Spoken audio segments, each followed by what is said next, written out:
اعوذ باللہ من الشیطان الرجیم بسم اللہ الرحمن الرحیم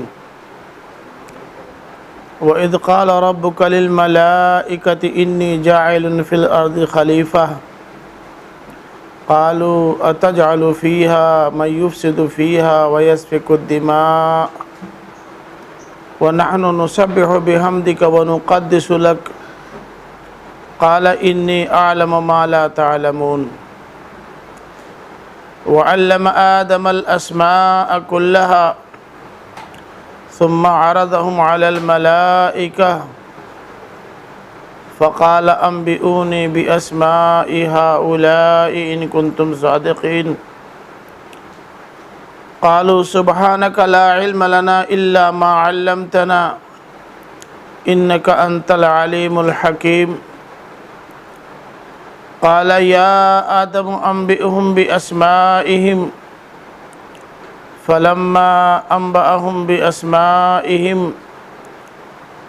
قال ألم أقل لكم إني أعلم غيب السماوات والأرض وأعلم ما تبدون وما كنتم تكتمون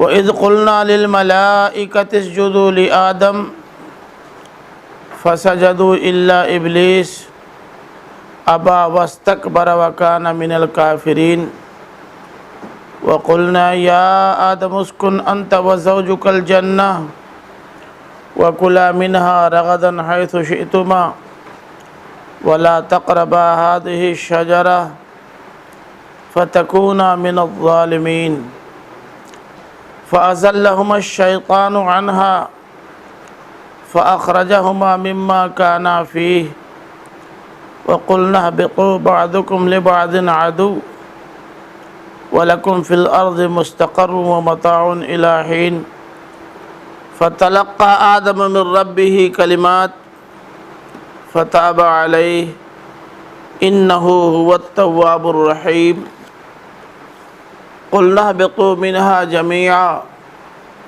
فَإِمَّا يَأْتِيَنَّكُم مِّنِّي هُدًى فَمَن تَبِعَ هُدَايَ فَلَا خَوْفٌ عَلَيْهِمْ وَلَا هُمْ يَحْزَنُونَ والذین کفروا وکذبوا بآیاتنا اولئک اصحاب النار ہم فیہا خالدون۔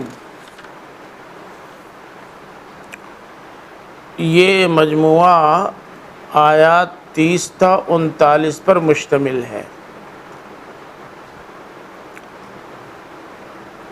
اور اس میں آدم کی خلافت اور شیطان کی طرف سے ان کی مخالفت پر مشتمل ہے۔ پیچھے جن یہود اور بنی اسماعیل کا بیان ہوا ہے، ان میں دو طرح کے لوگ تھے۔ کچھ تو وہ تھے جو حضرت صلی اللہ علیہ وسلم کی رسالت کو تسلیم کرنے میں متردد تھے، لیکن جب ان کو شرح صدر حاصل ہوا تو انہوں نے اسلام قبول کر لیا۔ اس مجموعے میں ان کے کردار کو فرشتوں کے کردار کے مشابہ قرار دیا گیا ہے، اور ان میں کچھ وہ لوگ تھے جو حسد و تکبر کی وجہ سے رسالت محمدی کو کسی بھی صورت میں تسلیم کرنے کے لیے تیار نہیں تھے۔ اس مجموعے میں ان کے کردار کو ابلیسی کردار کے مشابہ قرار دیا گیا ہے۔ تو گویا دوسرے لفظوں میں یہ مجموعہ ایک آئینہ ہے جس میں پیچھے جن لوگوں کا ذکر ہوا ہے ان کی تصویر دیکھی جا سکتی ہے۔ فرمایا وَإِذْ قَالَ رَبُّكَ لِلْمَلَائِكَةِ إِنِّي جَاعِلٌ فِي الْأَرْضِ خَلِيفَةً۔ آپ اس بات سے واقف ہیں کہ عربی زبان میں جب اذ کا استعمال ہوتا ہے اور اس کے بعد کوئی بات کہی جاتی ہے تو بالعموم یہ اذ بیان واقعہ کے لیے ہوتا ہے۔ اسی لیے ہمارے مترجمین عام طور سے ترجمہ یہ کرتے ہیں کہ یاد کرو یا دھیان کرو یا ذہن میں لاؤ، اس طرح کا ترجمہ کرتے ہیں۔ وہ اسی اذ کی وجہ سے۔ اب ایک واقعے کی جانب اشارہ کیا جا رہا ہے، ضروری نہیں کہ وہ واقعہ آپ کے علم میں ہو، یا یہ بھی ضروری نہیں کہ آپ کے علم میں ہو تو لیکن مستحضر بھی ہو، لیکن یہ بات تو طے ہے کہ یہ واقعہ ماضی سے متعلق ہے جو لوگوں کے سامنے رکھا جا رہا ہے۔ فرمایا یاد کرو اس وقت کو جب تمہارے رب نے فرشتوں سے کہا کہ میں زمین میں ایک خلیفہ بنانے والا ہوں۔ ربک میں ظاہر کہا کہ مخاطب نبی کریم صلی اللہ علیہ وسلم ہے۔ اصلاً تو یہ پیغام دیا جا رہا ہے ان کو جو یا تو متردد تھے اسلام کو قبول کرنے میں یا شدید مخالف تھے اپنے حسد و تکبر کی وجہ سے، لیکن ان کا کردار جس طرح کا تھا اس کے پیش نظر وہ اس لائق نہیں تھے کہ انہیں براہ راست مخاطب بنایا جائے، تو ان سے نفرت اور بیزاری کے اظہار کے طور پر مخاطب بنایا گیا ہے نبی کریم صلی اللہ علیہ وسلم کو۔ اور ایسے موقع پر جہاں نفرت و بیزاری کا اظہار ہوتا ہے وہیں مقصود نبی کریم صلی اللہ علیہ وسلم کی تثبیت و تسلی بھی ہوتی ہے۔ فرمایا تمہارے رب نے فرشتوں سے کہا تھا کہ میں زمین میں خلیفہ بنانے والا ہوں۔ یہ ملائکہ تو آپ جانتے ہیں کہ ملک کی جمع ہے، اور ملک کی اصل ہے ملک، مفعول کے وزن پر، اور یہ الوکتن سے ہے۔ الوکا کے معنی ہوتے ہیں پیغام کے، اور اسی سے ملک یا ملک پیغامبر اور رسول کو کہتے ہیں۔ لیکن یہ اگرچہ معنی میں آتا ہے پیغام پہنچانے والے کے، لیکن ہر پیغام پہنچانے والے کے لیے یہ لفظ عام نہیں ہے، بلکہ یہ مختص ہے روحانی پیغامبروں کے لیے، جن کو ہم لوگ اپنی اردو زبان میں فرشتہ کہتے ہیں۔ تو ملک سے مراد سیدھے سیدھے فرشتے ہیں۔ اب اس میں یہ فرمایا کہ میں زمین میں خلیفہ بنانے والا ہوں، یہ اس زمانے کی بات ہے جب ابھی اللہ تعالیٰ نے آدم کو وجود نہیں بخشا تھا، اور وجود میں لانے سے پہلے ہی اللہ تعالیٰ نے اپنا یہ پروگرام فرشتوں کے سامنے رکھا۔ خلیفہ کا ایک معنی تو ہوتا ہے نائب کا، اور دوسرا معنی ہوتا ہے ایسا انچارج جو کسی اور کے سامنے جواب دہ ہو، وہ خلیفہ ہوتا ہے۔ اسی لیے ہم لوگ کبھی کبھی دیکھتے ہیں کہ ایک تو خلافت کا وہ تصور ہے جو نبی کریم صلی اللہ علیہ وسلم کے بعد جاری ہوا، اگرچہ وہ سب سے بڑا حکمران اعلیٰ ہوتا تھا خلیفہ، لیکن اس کے باوجود بھی وہ کتاب و سنت کی روشنی ہی میں آگے بڑھنے کا ذمہ دار تھا، بلکہ اس پر مجبور تھا۔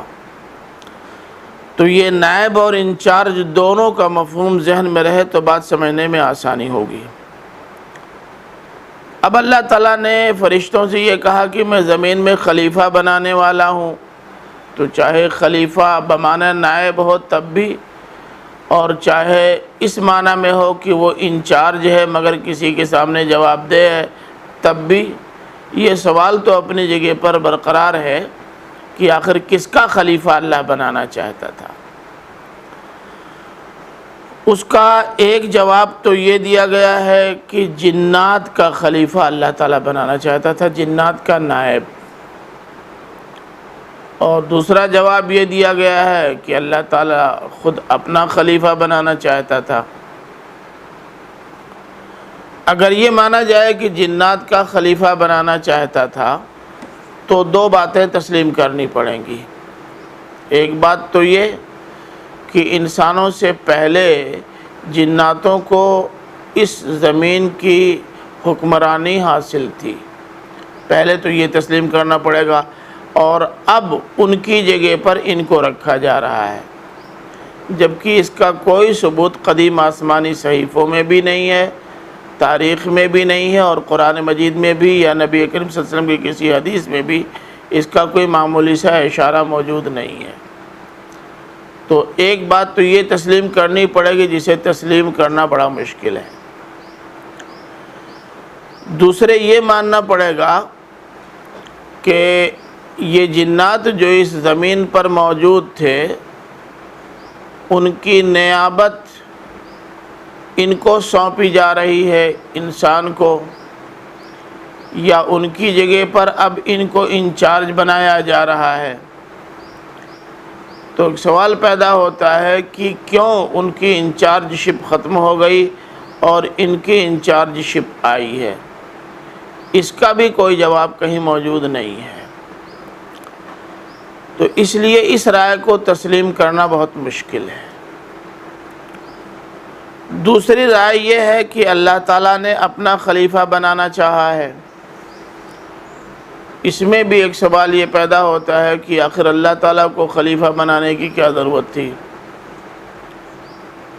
یہ رائے صحیح ہے کہ اللہ تعالیٰ اپنا خلیفہ بنانا چاہتا تھا، لیکن یہ بات ذہن میں رہنی چاہیے کہ خلیفہ کا جو وسیع تر مفہوم ہے اس میں سے یہاں جو مفہوم ہے وہ یہ ہے کہ اللہ تعالیٰ ایک خاص اپنی کائنات کے خاص علاقے یا ایک خاص حصے میں ان کو انچارج بنا رہا تھا اور ان کو کچھ اختیارات دے رہا تھا، لیکن اپنے سامنے اس نے ان کو جواب دہ بھی ٹھہرایا تھا۔ تو اگر خلافت کا یہ تصور ذہن میں رہے تو اللہ تعالیٰ کے رہتے ہوئے بھی کسی کی خلافت کو یا اللہ تعالیٰ کے خلیفہ ہونے کو تسلیم کرنا کوئی بہت مشکل بات نہیں ہے۔ اب آگے جو فرمایا کہ قالوا اتجعل فیہا من یفسد فیہا ویسفک الدماء، انہوں نے کہا یعنی فرشتوں نے کہ اے اللہ تو اس زمین میں اس کو خلیفہ بنانا چاہتا ہے جو اس میں فساد مچائے اور خون ریزی کرے۔ اتجعل فیہا کے بعد خلیفہ کا لفظ محذوف ہے، اے اللہ تو یہاں خلیفہ اس کو بنانا چاہتا ہے جو فساد مچائے گا اور خون ریزی کرے گا، حالانکہ نحن نسبح بحمدک ونقدس لک، ہم تیری حمد کی تسبیح بیان کرتے ہیں اور تیری پاکی بیان کرتے ہیں۔ تو اللہ تعالیٰ نے جواب میں فرمایا تھا اعلم ما لا تعلم، انی اعلم ما لا تعلمون، میں وہ جانتا ہوں جو تم نہیں جانتے۔ ایک سوال یہاں یہ پیدا ہوتا ہے کہ جب اللہ تعالیٰ نے زمین میں خلیفہ بنانے کا پروگرام بنایا تو فرشتوں کو یہ کہاں سے شبہ ہو گیا کہ جو خلیفہ بنے گا وہ فساد مچائے گا اور خون ریزی کرے گا؟ یا تو ماضی میں کوئی اس کا تجربہ رہا ہو، اس بنیاد پر انہوں نے یہ بات کہی، اور یا تو یہ ہے کہ اللہ تعالیٰ نے جو کچھ کہا تھا اسی کے اندر سے انہوں نے کچھ نکالا ہو۔ مفسرین نے اس سلسلے میں جو رائے ظاہر کی ہیں کہ ان کو ایسے معلوم ہوا، بعض لوگوں کی رائے تو یہ ہے کہ جناتوں کا تجربہ فرشتوں کے سامنے تھا، انہوں نے دیکھا کہ بہت زیادہ اختیارات جناتوں کو نہیں ملے تھے، اس کے باوجود بھی انہوں نے ادھم مچایا۔ اب جب اتنے سارے اختیارات کے ساتھ باقاعدہ ذمہ دارانہ منصب پر فائز کر دیا جائے گا تب تو ایسے اختیار پانے والے اور بھی ادھم مچائیں گے، دھما چوکڑی کریں گے۔ بعض مفسرین کا خیال یہ ہے کہ جناتوں کا کوئی تجربہ تھا، یہ محتاج دلیل ہے، کیونکہ جنات یہاں خلیفہ تھے انسانوں سے پہلے، اس کا کوئی ثبوت نہیں۔ اس لیے یہ رائے تو نہیں صحیح ہو سکتی۔ ان کا خیال یہ ہے کہ لفظ خلافت سے فرشتوں نے یہ نتیجہ نکالا کہ جسے اختیار دیا جائے گا اور وہ فل انچارج ہوگا، ٹھیک ہے کہ کسی کے سامنے وہ جواب دہ ہوگا، لیکن جواب دہی سے پہلے اسے سب کچھ کر لینے کا اختیار تو رہے گا۔ تو جب سب کچھ کر لینے کا اختیار رہے گا تو وہ بہت کچھ گڑبڑ بھی کر سکتے ہیں۔ ہم تو کوئی گڑبڑی اس لیے نہیں کرتے کہ ہمیں کوئی پاور ہی نہیں، جو چاہیں سو کریں، لیکن جب آزادی مل جاتی ہے کرنے اور نہ کرنے، بنانے اور بگاڑنے کی، تو جہاں لوگ بناتے ہیں وہیں بگاڑتے بھی ہیں۔ تیسری رائے یہ ہے کہ فرشتوں نے یہ سوچا کہ ایک چھوٹی سی مخلوق ہمارے مقابلے میں، ہمارے اپنے اختیارات، ہماری اپنی رسائی، ہمارا اپنا حجم، ہماری صلاحیتیں اور ہماری قابلیتیں بے پناہ ہیں۔ ہمارے مقابلے میں انسان جسے اللہ تعالیٰ بنانے والا ہے وہ ایک چھوٹی مخلوق ہے، اس کے پاس اتنی طاقت نہیں، اتنی قوت نہیں، اتنا پاور نہیں۔ جب کسی چھوٹے کو بڑے منصب پر بٹھا دیا جائے گا تو وہ اپنے چھوٹے پن کا مظاہرہ ضرور کرے گا۔ یہ رائے بھی ظاہر کی گئی ہے۔ اگرچہ ان میں سے کسی ایک رائے کے سلسلے میں قطعی طور سے کوئی بات کہنا مشکل ہے، لیکن اتنی بات تو بہرحال واضح ہو رہی ہے کہ ایک تو لفظ خلافت کے اندر سے بھی یہ نتیجہ نکالا جا سکتا ہے، اور دوسرے جو آج ہمارے سامنے تجربہ ہے، اس تجربے کی بنیاد پر جن مفسرین کا خیال یہ ہے کہ انہوں نے یہ سمجھا کہ یہ کمتر ہیں اور بلند تر منصب پر فائز کیے جائیں گے، تو ان کا دماغ خراب ضرور ہوگا۔ تو اس کا امکان ہے، لیکن بالکل قطعی طور سے کوئی بات کہنا مشکل ہے، اللہ تعالیٰ ہی بہتر جانتا ہے۔ نہ فرشتوں نے اس سلسلے میں اللہ تعالیٰ سے کچھ پوچھا اور نہ اللہ تعالیٰ نے اس کی وضاحت فرمائی۔ اب اللہ تعالیٰ نے یہ جو آخری رائے دی گئی ہے اس کی ایک بنیاد بھی ہے، اور بنیاد یہ ہے کہ آگے فرمایا کہ وَنَحْنُ نُسَبِّحُ بِحَمْدِكَ، اے اللہ ایک نئی مخلوق کو وجود میں لانے اور خلافت کا نظام قائم کرنے کا اگر مقصد یہ ہے کہ زیادہ سے زیادہ تیری تحمید و تیری تقدیس ہو، تیری عظمت و کبریائی کا زیادہ سے زیادہ اظہار ہو، تو ہم تو خود ہی بہت بڑی تعداد میں موجود ہیں اور یہ کام کر رہے ہیں۔ اس لیے ظاہر ہے کہ تیرے ان کو بنانے کا یہ مقصد تو نہیں ہو سکتا۔ نبی کریم صلی اللہ علیہ وسلم جب معراج میں گئے تھے، آپ نے مسلم شریف میں پڑھا ہوگا کہ بیت معمور میں جب اللہ کے رسول صلی اللہ علیہ وسلم کو بیت معمور کا مشاہدہ کرایا گیا، وہاں کے نمازیوں کو دیکھا، تو جو تفصیل آ رہی ہے احادیث و روایات میں، اس سے معلوم ہوتا ہے کہ وہ اس کا نام بیت معمور ہے ہی اس لیے کہ وہ مسجد ہمیشہ فل رہتی ہے، بھری رہتی ہے، اور اس مسجد میں عبادت کرنے والے فرشتے بہت بڑی تعداد میں ہوتے ہیں۔ بعض روایات سے تو یہ معلوم ہوتا ہے کہ بیک وقت 10,000 فرشتے اس میں نماز پڑھتے ہیں۔ اب اگر 2 رکعت نماز پڑھنے کا بھی موقع ملے اور زندگی میں ایک بار ملے اور 24 گھنٹہ مسجد فل رہے، تو نہ معلوم کتنے لاکھ تو روزانہ نماز پڑھیں گے، اور جب سے وہ مسجد بنی قیامت تک اگر سارے فرشتے اسی طرح نماز پڑھتے رہیں تو ان کی جتنی تعداد بنتی ہے اس کے مقابلے میں انسانوں کی تعداد کچھ بھی نہیں۔ اس سے ہٹ کر سوچئے تو یہ جہاں ذکر خیر ہوتا ہے جس مجلس میں، وہاں بھی گیٹ پر فرشتے موجود ہیں، ظاہر ہے کہ یہاں بھی گیٹ پہ فرشتے موجود ہوں گے، مسجدوں میں موجود ہوتے ہیں، بہت سارے فرشتے ہیں جن کی ڈیوٹی روزانہ بدلتی رہتی ہے، 12 گھنٹے کے لیے وہ ہوتے ہیں، 12 گھنٹے کے لیے وہ۔ ان تمام کو چھوڑ دیجئے تو جو کرامن کاتبین ہیں سارے انسانوں کے کندھے پر بیٹھے ہوئے دائیں اور بائیں صرف انہیں کو سامنے رکھیں، تب بھی انسانوں کے جسٹ ڈبل تو وہی ہو جاتے ہیں فرشتے۔ ان کے علاوہ اسرافیل ہیں، میکائیل ہیں، عزرائیل ہیں، جبرائیل ہیں، اور نہ معلوم کون کون ہیں، سارے فرشتے ہیں۔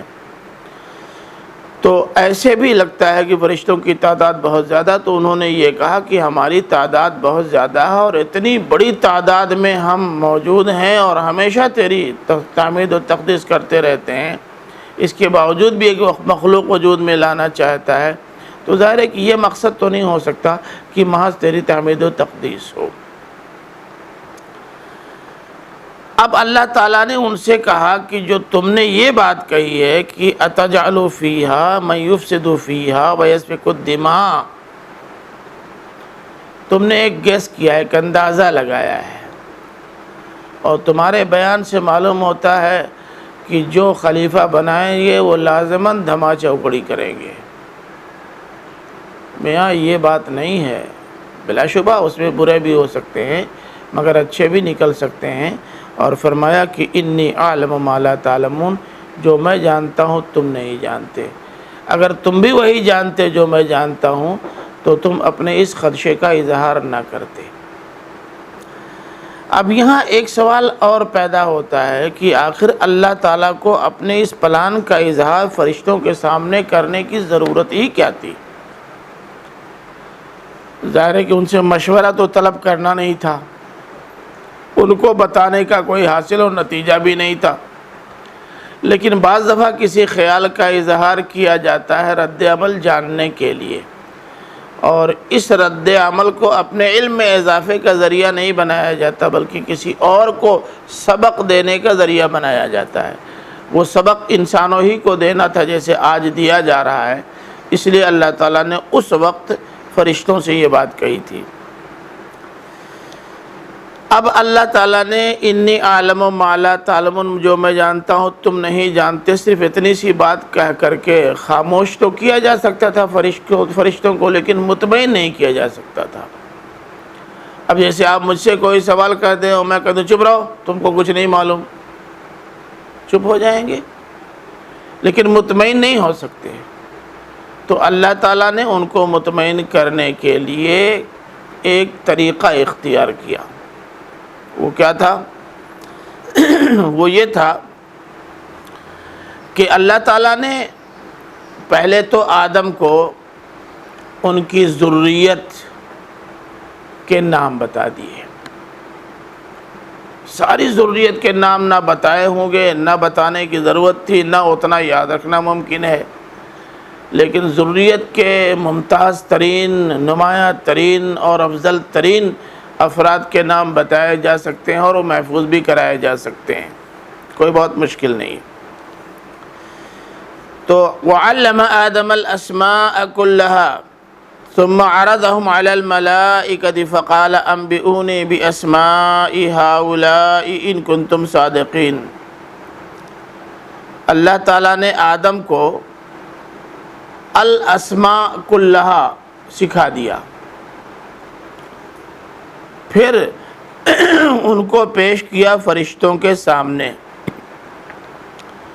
اور ان سے کہا کہ ذرا ان کے نام بتاؤ، تو اگر تمہارا یہ دعویٰ صحیح ہے کہ جو بھی روئے زمین پر بحیثیت خلیفہ جائے گا وہ فساد مچائے گا، خونریزی کرے گا، تو ذرا بتاؤ تو یہ کون لوگ ہیں۔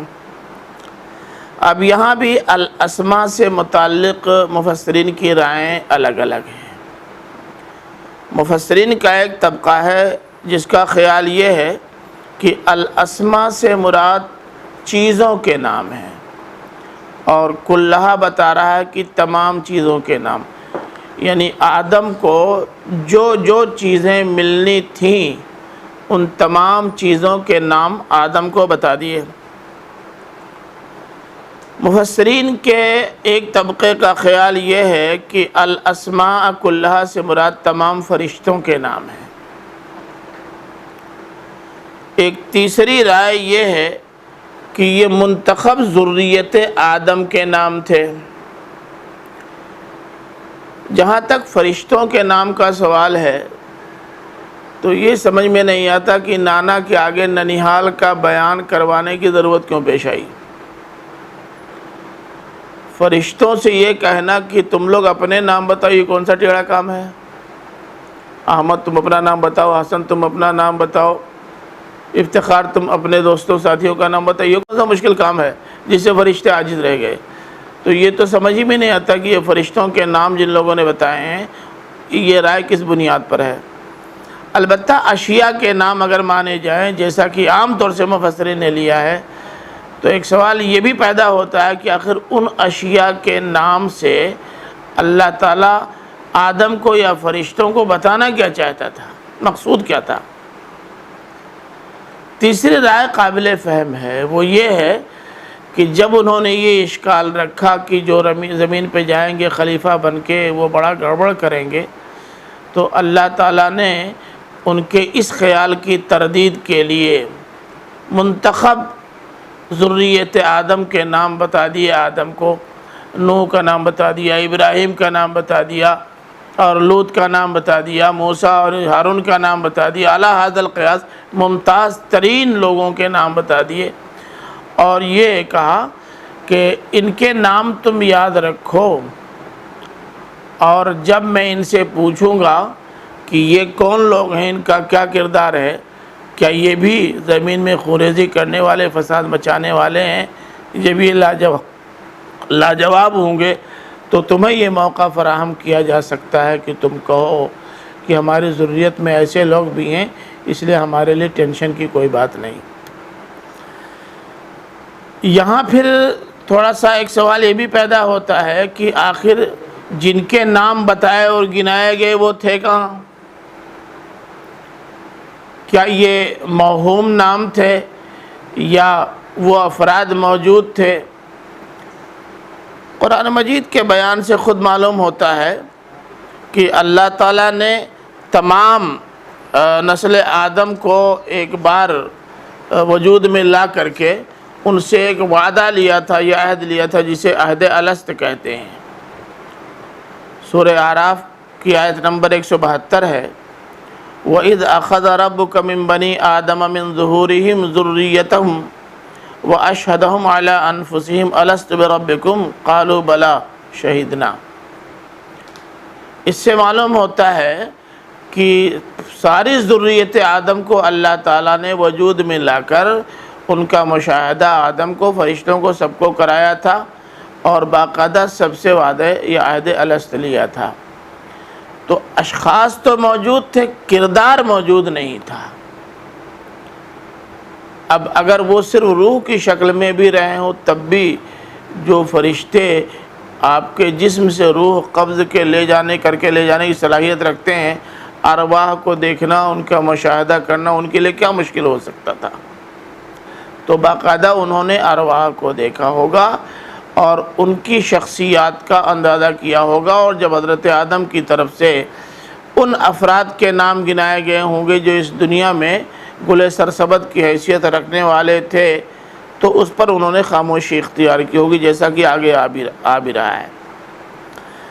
قالوا سبحانک لا علم لنا الا ما علمتنا انک انت العلیم الحکیم۔ جب حضرت آدم نے اپنی ذریت کے ان ممتاز ترین افراد کے نام گنائے اور فرشتوں کو یہ باور کرا دیا کہ ضروری نہیں ہے کہ جو خلیفہ کی حیثیت سے دنیا میں جائیں وہ سب گڑبڑ ہی کریں، یہ لوگ بھی تو ہیں جو اس روئے زمین پر وہ کام کریں گے جس کام کے لیے بھیجے جائیں گے، اس لیے ایک طرف سے سب کو مورد الزام ٹھہرا دینا یا سب پر شبہ کرنا ٹھیک نہیں ہے۔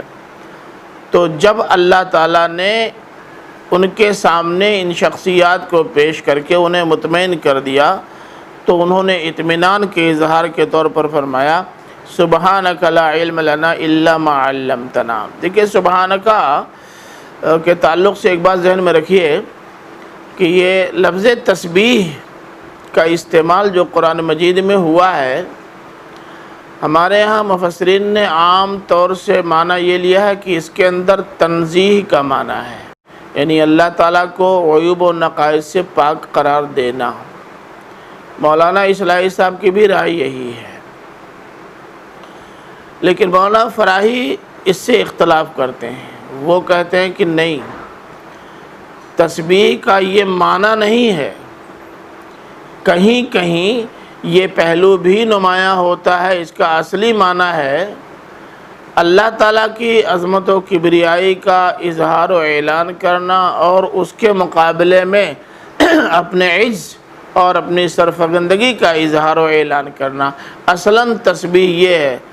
چنانچہ مولانا فراہی نے مفردات القرآن میں لفظ تسبیح پر جو گفتگو کی ہے اس کو پڑھیے تو اندازہ ہوگا۔ میں نے بھی باقاعدہ اس پر 2 قسطوں میں مضمون لکھا ہے تسبیح پر، اور قرآن مجید میں لفظ تسبیح کا استعمال جہاں جہاں ہوا ہے وہاں ہر جگہ یہ پہلو تو ہر جگہ موجود ہے کہ اس کی عظمت و کبریائی کا اظہار و اعلان ہے، لیکن کچھ مخصوص معنی بھی جہاں جہاں لیے گئے ہیں اس کی بھی وضاحت کر دی ہے۔ تو یہ قالوا سبحانک لا علم لنا، انہوں نے جب یہ دیکھ لیا کہ ہر طرح کے لوگ ہو سکتے ہیں، اچھے بھی ہو سکتے ہیں، برے بھی ہو سکتے ہیں، اس لیے ایک طرف سے سب کے سلسلے میں ایک ہی رائے ظاہر کرنا ٹھیک نہیں ہے، تو انہوں نے اپنے عجز کا اظہار کر دیا۔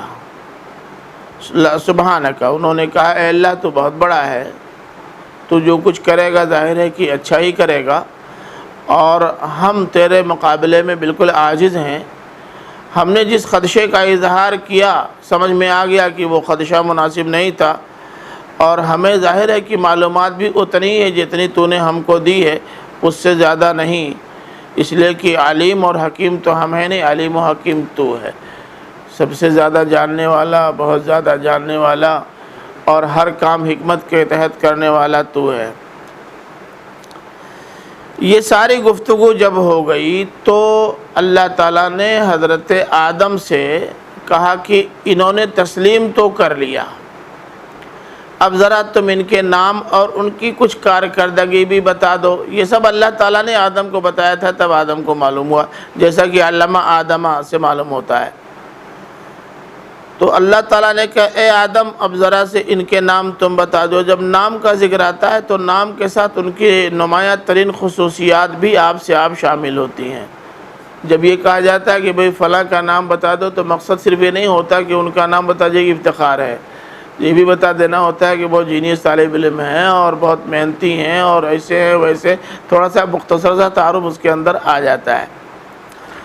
تو اللہ تعالیٰ نے جب ان سے کہا تو انہوں نے ان کے نام گنائے اور بتایا کہ یہ وہ لوگ ہوں گے جو مصلح کا کردار ادا کریں گے، یہ وہ لوگ ہوں گے جو فساد کو مٹائیں گے، یہ وہ لوگ ہوں گے جو خوریزی کا خاتمہ کرنے کی کوششیں اور تدبیریں کریں گے، بڑے بڑے لوگ ہیں، ممتاز ترین لوگ ہیں۔ جب یہ سب بات سامنے آئی تو قال الم اقل لکم انی اعلم غیب السماوات والارض، دونوں کی بات آ گئی سامنے۔ ایک طرف فرشتوں نے کہا لا علم لنا الا ما علمتنا انک انت العلیم الحکیم، دوسری طرف آدم نے بھی ان کے نام اور ان کے چند خصوصیات ان کے سامنے رکھ دیں۔ تو اب جب وہ خاموش ہو گئے، لاجواب ہو گئے، تو اللہ تعالیٰ نے ان سے کہا کہ کیا میں نے تم سے کہا نہیں تھا کہ میں آسمانوں اور زمین کے غیب کو جانتا ہوں، تم نہیں جانتے؟ یہ اشارہ اسی کی طرف ہے جو اوپر آیا ہے انی اعلم ما لا تعلمون کی طرف، وَأَعْلَمُ مَا تُبْدُونَ وَمَا كُنْتُمْ تَكْتُمُونَ، اور میں جانتا ہوں اس کو بھی جو تم ظاہر کرتے ہو اور اس کو بھی جس کو تم ظاہر نہیں کرتے چھپاتے ہو۔ انہوں نے ظاہر کیا کیا تھا؟ سوال، تو تمہارے سوال کو بھی میں جانتا ہوں، اور یہ سوال کیوں کیا؟ واقعی تم کو ہمارے فیصلے پر اعتراض تھا یا ایک بات تھی جو تم جاننا نہیں چاہتے تھے؟ اس سوال کے پیچھے معلومات مقصود تھی، یہ سب میں جانتا ہوں، اور میں اس کی تصدیق کرتا ہوں کہ تمہاری نیت خراب نہیں تھی، تم نے کوئی اعتراض نہیں جتایا تھا، بلکہ اپنے اس سوال کے ذریعے سے حکیم کی حکمت معلوم کرنا چاہتے تھے، سو بتا دیا۔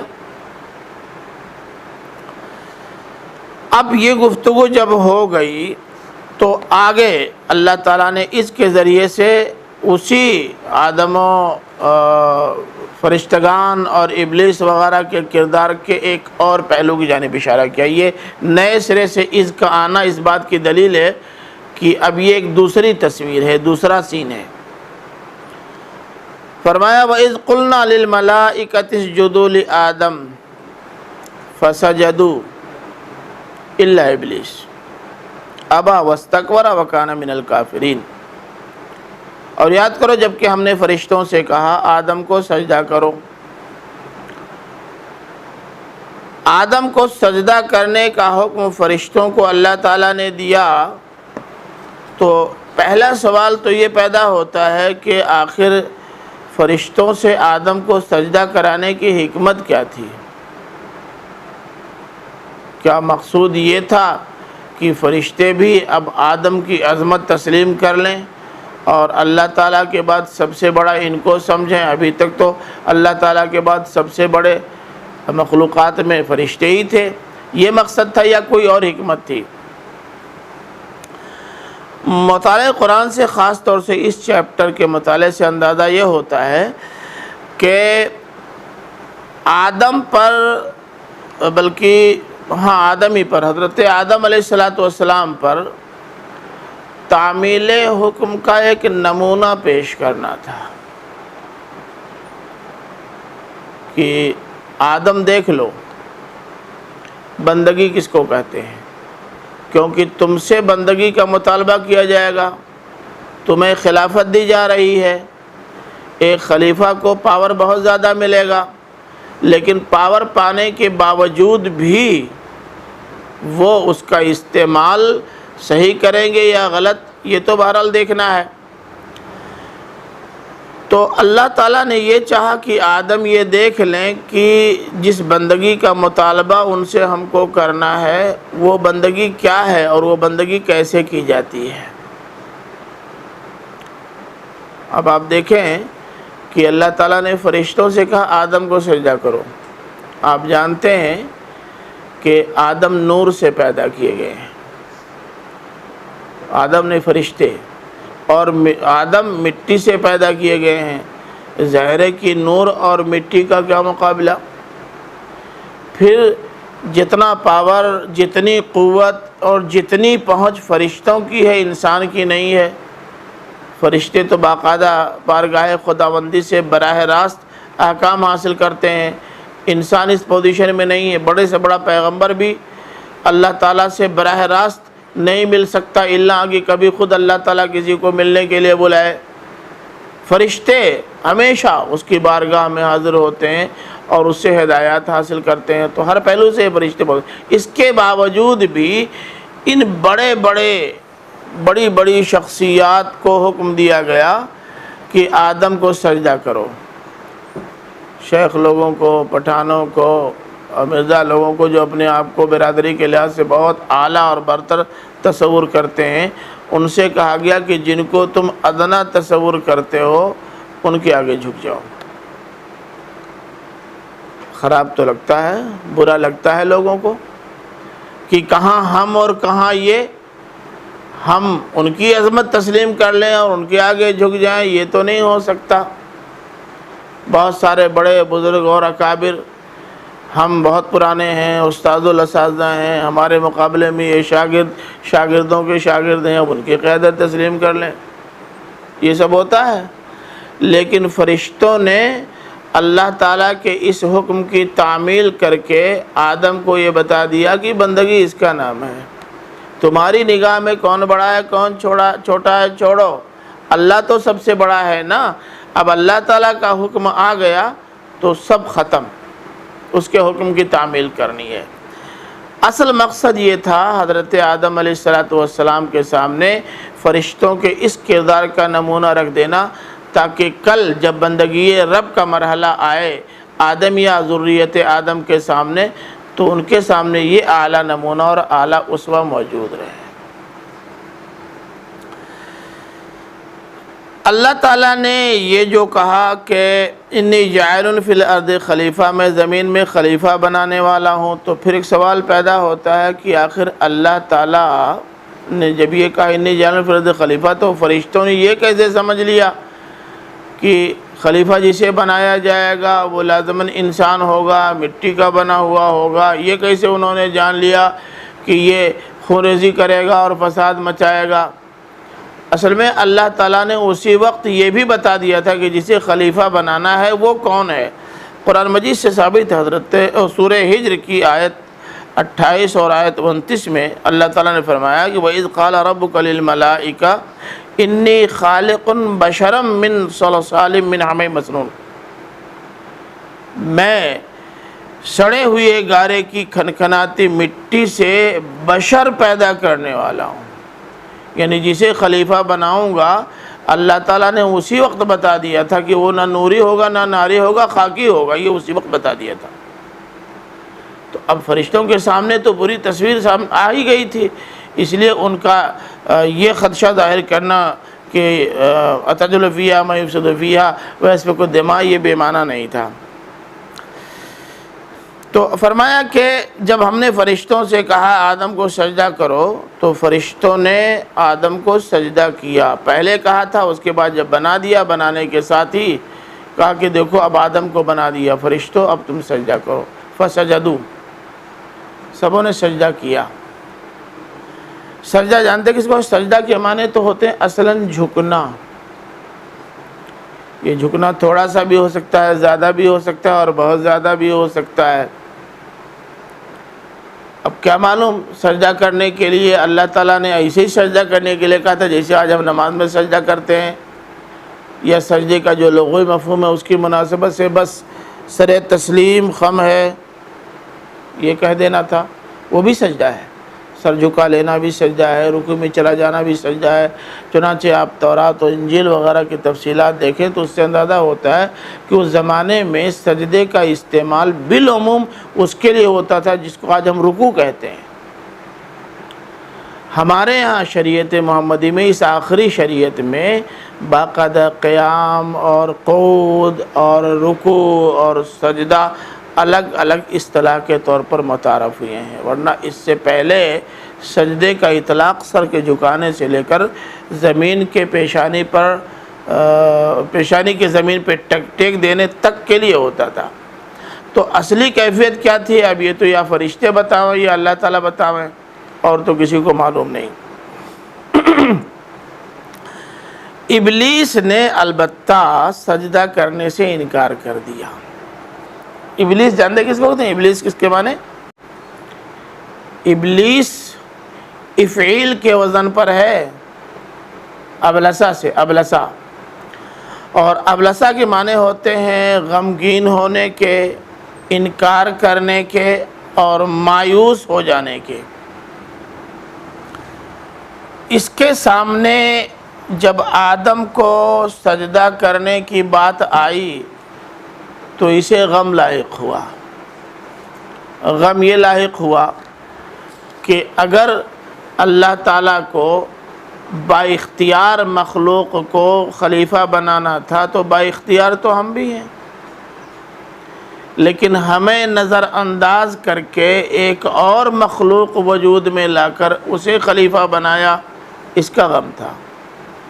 جیسے ہم کو چھوڑ کر کے ہم سے نیچے کے کسی کو ہماری چیئر پہ لا دیا جائے یا چیئر پہ لا دیا جائے تو ہم میں سے بہتوں کو غم ہوتا ہے، سب کو نہیں ہوتا لیکن بہتوں کو غم ہوتا ہے۔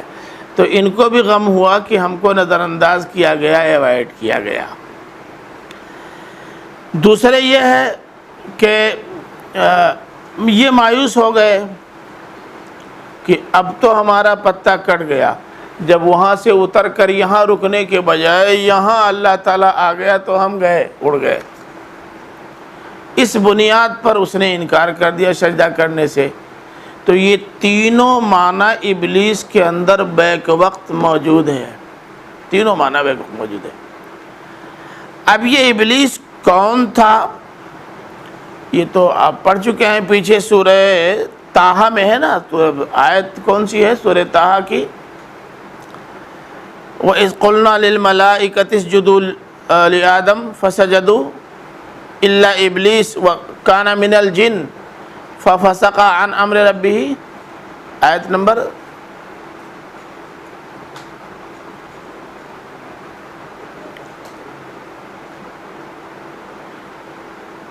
123 وغیرہ تو نہیں ہے؟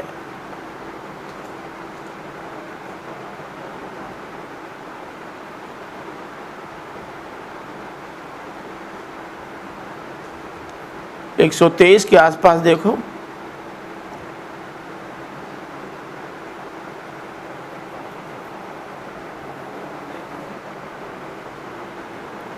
وَإِذْ قُلْنَا لِلْمَلَائِكَةِ اسْجُدُوا لِآدَمَ 116 ہے. صاف لگتا ہے کہ یہ ابلیس کان من الجن، جناتوں میں سے تھا، اور فَفَسَقَ عَنْ أَمْرِ رَبِّهِ، خود ہی بتا رہا ہے کہ اس کا نام ابلیس کیوں پڑ گیا. یہ اپنے رب کے حکم سے سرتابی نہ کرتا، اس کو غم نہ ہوتا، مایوسی نہ ہوتی، تو ابلیس نام نہ پڑتا. یہ گویا ابلیس نام نہیں بلکہ ایک صفت ہے. جیسے ابو جہل اصلی نام نہیں ہے بلکہ ایک صفت ہے جس سے اس کو جانا اور پہچانا جاتا ہے. تو ابلیس نے انکار کر دیا، واستکبرا، اور اس نے غرور کیا، گھمنڈ کیا. وَكَانَ مِنَ الْكَافِرِينَ، اور وہ انکار کرنے والوں کافروں میں سے ہو گیا. اب ایک سوال پھر یہاں پیدا ہوتا ہے، وہ یہ کہ جب اللہ تعالیٰ نے حکم دیا تھا فرشتوں کو کہ اسجدو، اور خود قرآن کہہ رہا ہے کہ ابلیس کان من الجن، جناتوں میں سے تھا، تو اگر ابلیس نے سجدہ نہیں کیا تو جرم کیا کیا؟ حکم تو فرشتوں کو ہوا تھا سجدہ کرنے کا، اور فرشتوں نے سجدہ کیا. جس نے سجدہ نہیں کیا وہ فرشتوں میں سے تھا ہی نہیں، جناتوں میں سے تھا. اس کا قصور کیا ہے کہ اس سے جواب طلب کر لیا گیا؟ اس اچھا آیت 50 ہے. اچھا بھائی بچوں، وہ آیت 50 ہے، اس کو محفوظ رکھ لینا، تم لوگ گڑبڑ نہ ہونے پائے. یہ ایک سوال پیدا ہوتا ہے، تو کچھ ہے کسی کے ذہن میں؟ کچھ بتائیں گے اس سلسلے میں کہ کیوں ایسا ہوا؟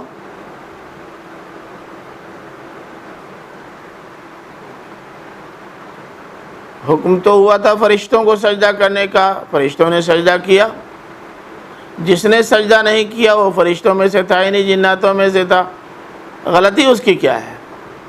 جنات کی عبادت کر لیے تھے تو فرشتے کی کیٹیگری میں چلے گئے. ایک رائے یہ ہے، ہمارے مفسرین کی ایک رائے یہ ہے کہ اصل میں جنات سب نہیں، لیکن یہ ابلیس جس کا نام عزازیل تھا، یہ بہت زیادہ عبادت کرنے اور بہت زیادہ ریاضت کرنے کی وجہ سے ترقی کرتے کرتے فرشتوں میں شامل ہو گیا تھا. اور اگر یہ انکار نہ کرتا تو فرشتوں کی صف کا سمجھا جاتا تھا، لیکن تکبر کیا، نتیجے میں زمین پہ پھینک دیا گیا. تکبر عزازیل را خار کرد، بزندان لعنت گرفتار کرد. فارسی تھوڑی سی سیکھو. تکبر نے عزازیل کو لعنت میں گرفتار کر دیا، اس کو خار و ذلیل بنا دیا. ایک رائے تو یہ ہے بے شک. دوسری رائے یہ ہے، ہاں آپ کچھ کہہ رہے تھے. جہاں فرشتے موجود تھے وہی خود ہی تھا.